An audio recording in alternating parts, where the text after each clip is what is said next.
বন্ধুরা আমার কাছে এখনো সোলম আছে, দেখছেন? এই এই দেখেন, একটা আর একটা, এই দুইটা সোলম আছে, একটা একটা। সোলমগুলো আসলে খুবই মিষ্টি, যার জন্য আমি রেখেছি। আমার বড় ভাই বাইরে থাকে, দেখি তার জন্য রাখতে পারি কি না। এই পেকে গেছে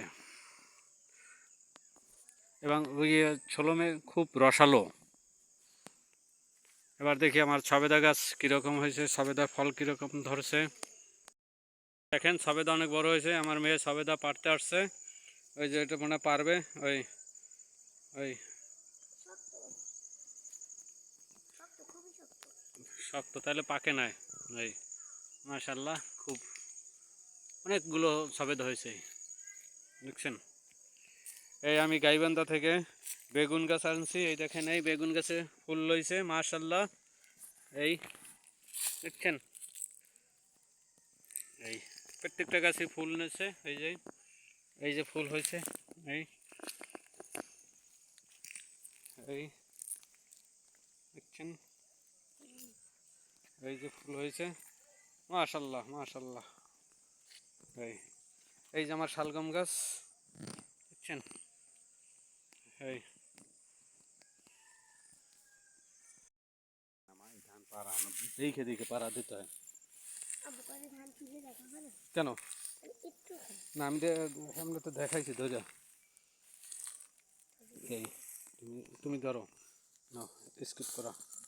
এই ধান একটু দেখে দেখে পাড়া দিতে হয়, কথা কই কানে বোঝো না নাকি? হ্যাঁ, এরকম গোড়ায় গোড়ায় ধানের মাথায় মাথায় পাড়া দেয়, ধানটা করে পড়ে যায় না, এই দেখতে দেখতে পাড়া দিতে হয়। ধরো, এই দেখেন এই ধান, এই কি সুন্দর ধান আল্লাহ দিয়েছে।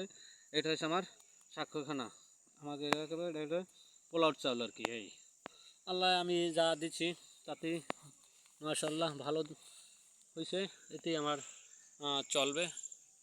দেখেন এই দেখেন আল্লাহ তাআলা দিয়েছে কী রকমের ধান, এই দেখছেন? এই আল্লাহ তাআলা দিলে কেউ রাখতে পারে না। এই দেখছেন, আল্লাহ তাআলা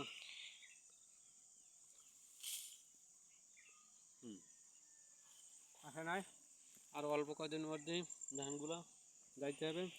তারপর এই জায়গাটুতে খিরাই দেবো।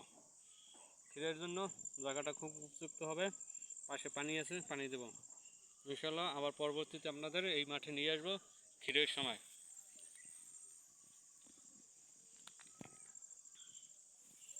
পরবর্তীতে আমি আপনাদের মাঠে নিয়ে আসবো খিরের সময়। খোদা হাফেজ, ভালো থাকবেন সবাই, আসসালামু আলাইকুম।